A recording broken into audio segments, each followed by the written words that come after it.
Welcome to the Eliot estate. Tonight I am planting what we call winter blue dahlias. I ordered dahlia tubers back, gosh, I don't even know when, sometime during the winter months whenever these smaller farms started to release their dahlia tubers for sale. And of course, you know, whenever you're in the midst of winter, all you want is flowers. So I wanted to get these dahlias in the ground tonight. And let me start off this video also by saying, if you are looking for a tutorial on how to plant dahlia tubers, or if you are looking for a confident dahlia florist or gardener, I am not the person, and this is definitely not the video for that, because this is the first time that I'm actually planting dahlia tubers. I did plant some dahlia seeds that Flora had sent out like free in like their seed packages a couple years ago. So I grew them from seed, but not actually from tubers. And if we're being honest, I don't even know if I'm able to plant tubers yet. I don't know if like growers, like more experienced gardeners have planted their tubers yet or not. I don't know. It said like wait till your ground is like 60 degrees. I don't know. I think we're out of the danger of frost. Mother's Day is on Sunday, so that's typically when we start planting things. And I have my dahlia tubers that are starting to sprout. So I was like, you know what? We're just gonna go for it and we're gonna hope for the best. Julius, no! What did you do? Did you write cafe au lait? Help. Oh, help. Okay. We're not going to give you the marker though. So this is where I am sitting at. And I'm going to be planting the dahlias in this first bed here in the flower garden. Julie Bug, can mommy have it? And I have my two boys. Great company. I have them all listed out, all the names that of my dahlias, all listed out on these really pretty copper tags that I just got in. Florette had shared these tags, and I'll have to link them down below, but basically it was testing. She said that this was like the best little pencil for writing on these little tags because they don't come off in the weather. And it's kind of like a black wax pencil.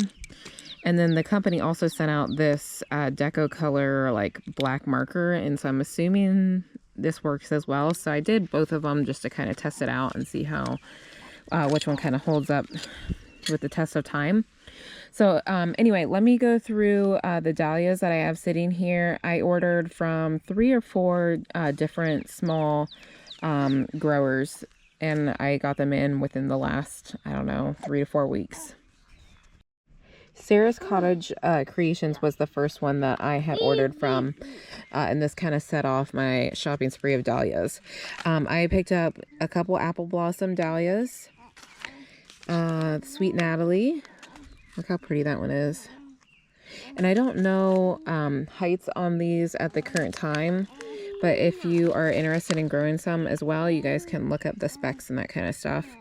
This is Wide-Eyed Jill. And then I have, I'm not even going to try, Crema de Cognac. I'm not sure on that one. So that's what I got from Sarah. I'm super excited about this apple blossom. Oh, just kidding. Here's an Orset Beauty. Just a really pretty white dahlia, a bunch of ruffles. That looks really divine. And then I got a Peaches and Cream off my friend Brenda, who is actually local to me, and I will have to link her Instagram down below. She grows dahlias, and she had some for sale, and so I picked up some Peaches and Cream, and I will link all of the companies down below in the description as well. Next up we have Sunny Meadows Flower Farm. And I ended up getting 2 varieties from them, and then one of the varieties must not have wintered well, so they ended up sending me like double of the Rock Run Ashley. So I have 4 of those, and actually there was, I think, 5 dahlias or 5 tubers of those that I saw sprouting that Jules must have stolen. And then over here I got a bunch from Valley Ridge Farm. So again, some of them didn't like the lavender perfection in this necklace, and I must have ordered Rock Run Ashley from them as well. They must not have wintered well, so we ended up switching out for a couple. So I got Shiloh, Noel, the Christian Honey, nope, Rock Run Ashley was refunded. I got Boom Boom White, and then I got Black Satin, Blizzard, and I got 4 Cafe au Laits. So I'm super excited about those Cafe au Lait. Those are going to be gorgeous. So if you're not familiar with what a tuber looks like, they vary in shapes, sizes, etc. You can see the difference between, you know, this clump, and technically we have 2 sprouts there. I could even divide that even more right down there. But you can see where it's starting to sprout already, so it wants to be in the ground. And they just look like little shriveled potatoes, essentially. They're tubers. And so we're going to bury these about 4 to 6 inches in the soil. Mommies. Yes, they are. Those are mommies. 4 to 6 inches in the ground, and they say not to water them until the sprouts start to come up. As far as spacing goes in the bed, I think I read that they need to be like 18 to 24 inches apart.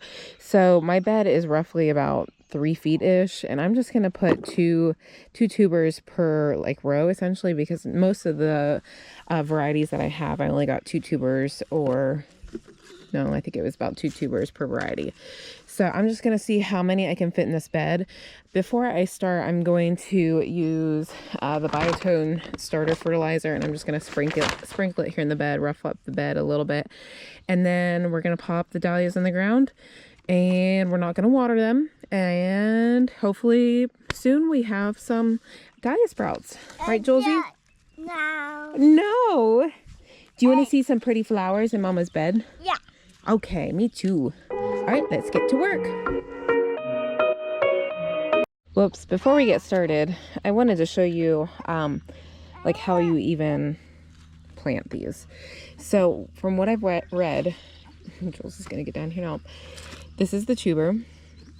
You have your growth point. Obviously, it's starting to sprout. So this sprout is going to go up. That makes sense, right?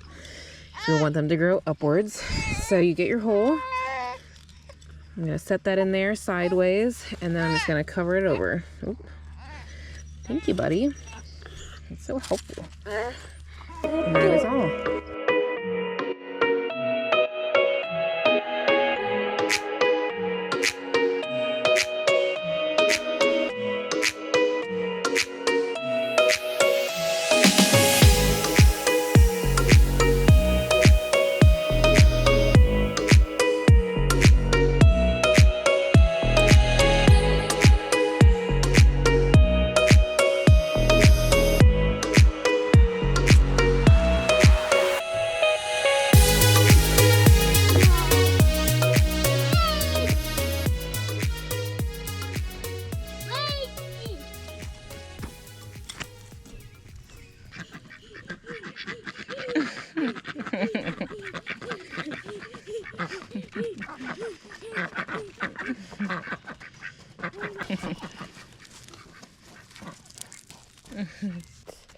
We're going to finish up with Cafe au Lait.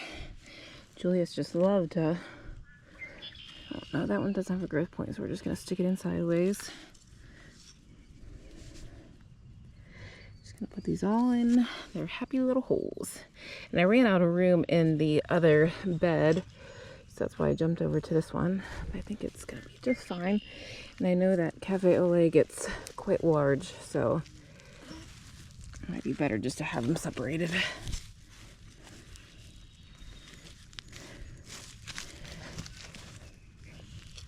Okay, Jules, they're all in the ground. What do you think?